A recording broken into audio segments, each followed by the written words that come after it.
Hey, now it's The Raw from 106.1 KISS FM, here with my broadcast colleague and my tag team partner in podcasting. Hello there, Eric Cornish here with WKDQ, and we team up twice a week to bring you wrestling news and opinions, and we appreciate you being here on the Enhancement Talent. March Madness, that means WrestleMania, right? It does. For us. That's what it does. You know, while you mentioned that real quick, I hope that the WWE Network will capitalize on this, but I bet they won't. You didn't have the on-demand channel. They did a thing called March Mania, where they'd have tournaments between wrestlers that are old and young and living and dead, and they'd crown it. Have you ever seen it? No, but that's cool. It's super cool, and me and my friends would get really into it, and I hope that the network does something like that. It was hosted by Scott Stanford, and it had like a real air of legitimacy about it. So that's if really cool. If you're listening, please, we love March Mania. Awesome. Yeah, and I tell you what, this is my favorite time of year. The weather gets a little bit better. Oh, God. I love college basketball too, but I also love WrestleMania, and it all comes together in these couple of weeks. So I only watch fake sports. Gotcha. So I guess football and boxing. Well, all those things, okay. Exactly. I watch all sports. No, we've got just a few more weeks until WrestleMania. I think tonight is the second to last Raw before Mania.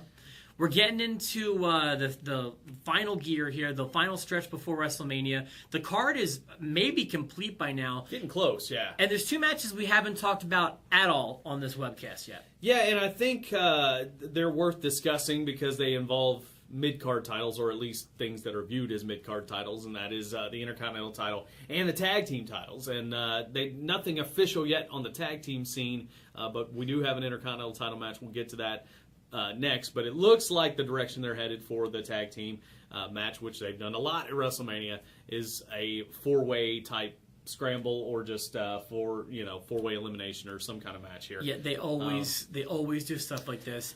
I understand you need matches to get a lot of the guys on the card. I also feel like some guys should earn their spot on the card, and but that's great if they want to get guys in. How do you feel about a four-way type elimination match with this tag team title? I feel like they're kind of hokey, and they're always at WrestleMania, and I don't really want to see them. I think it was one thing when you had a really diverse division. I'm talking about like when you had the Hardys and Edge and Christian and the Dudleys and the Godfather doing this. And I mean, when you had like a tag team turmoil type stuff where it was very different characters, it was okay. Now I feel like it's obligatory.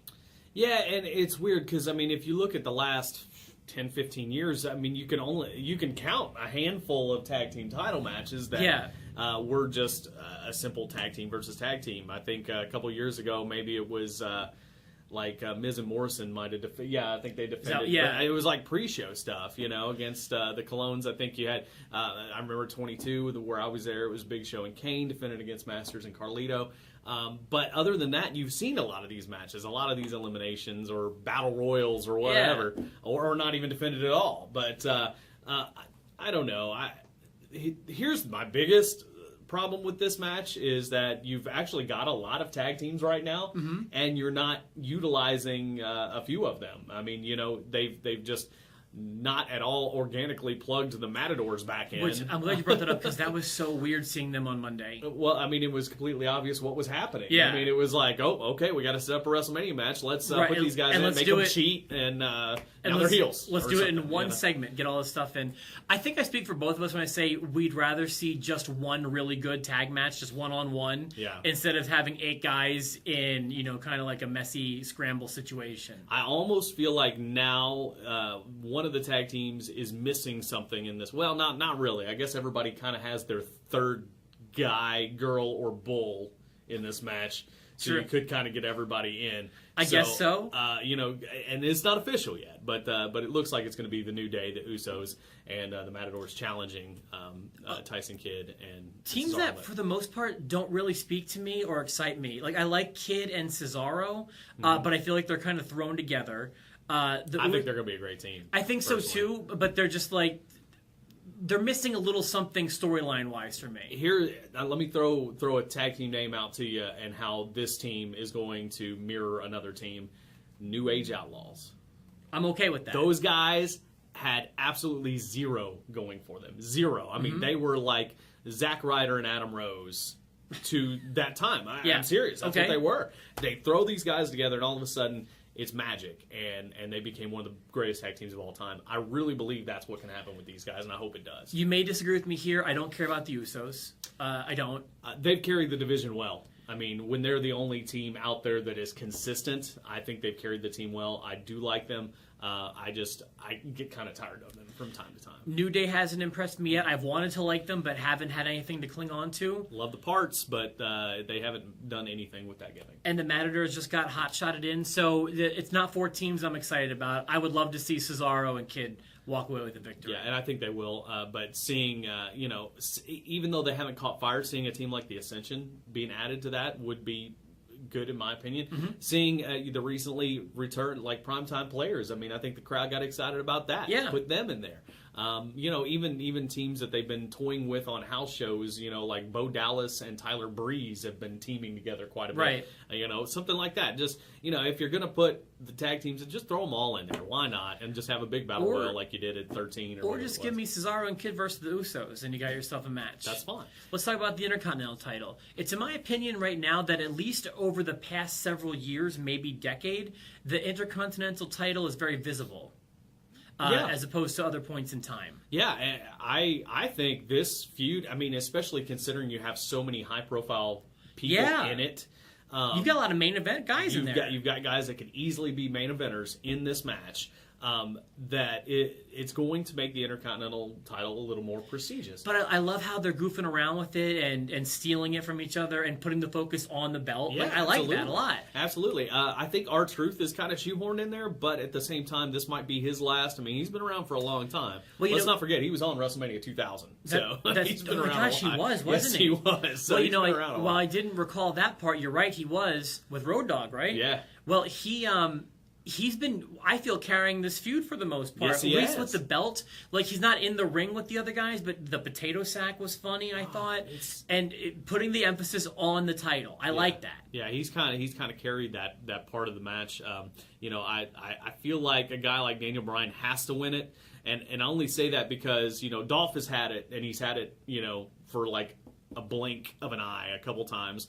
You've got Barrett, who's a solid guy, could jump into the main event at any time. As well as Ambrose. But Ambrose has main event at pay-per-views in 2014. Exactly. He's had the title. Cody's had the title before, not as Stardust, but he's had the title. Luke Harper's had the title. All of those guys have held the title, and even R-Truth has held the title. So, but Daniel Bryan has never held the title, and I think that makes it a reason he should win. I don't think he's going to win. If I have to put, I'll tell you who will win. I think Dean Ambrose is going to win. Okay. I think that I'd be cool with that. I think that while he may not be a champion in the near future, Daniel Bryan is going to be still in the main event, and an IC title win may almost be a step back for him. Ambrose is a guy I think they probably want to have in that level, and I think we'll do big things with it. So I do think that Ambrose will win. I don't think it'll be Bryan. Okay, I think it's going to be Bryan because I think that's going to be the big moment for a babyface to kind of, other than the nostalgia acts like the Sting and the Undertaker, and maybe even Cena going over. I don't know, but we'll talk about that later. I think this is going to be the one moment the crowd can really get behind, Daniel Bryan since he's not in the main event, because I think you're going to have a lot more chicanery going on in the main event with the title. So that is a match. So I'm going to go for Bryan. I'm much more excited for that. It's a ladder match, correct? Yeah. Well, I love those. Yeah. It doesn't matter what's hanging up top of the building. I want to see it get grabbed. I love ladder matches, and I'm glad because last year didn't have one. Yeah. If not mistaken, the year before didn't either. Yeah, it's been a couple years since they moved the Money in the Bank over to its own pay-per-view since it's happened. So the fact that the Intercontinental title is, one, relevant, and two, in a ladder match, which always seems to have some good spots, and again, it's full of great guys who could all potentially win. Who will know what they're doing. Yeah, exactly. So those are our thoughts. If you agree, disagree, feel free to shoot us an email. We also encourage you to subscribe to our videos so you can get them before anybody else does. Absolutely. And coming soon, your chance to win tickets to WWE SmackDown, May the 12th at the Ford Center. They're taping it live. We're going to have some great interviews with some of the WWE superstars, maybe some even right here, and maybe even give you the chance to be here when they're here. How about that? Yeah. Yeah, keep it right here. We'll give you chances to win with the Enhancement talent.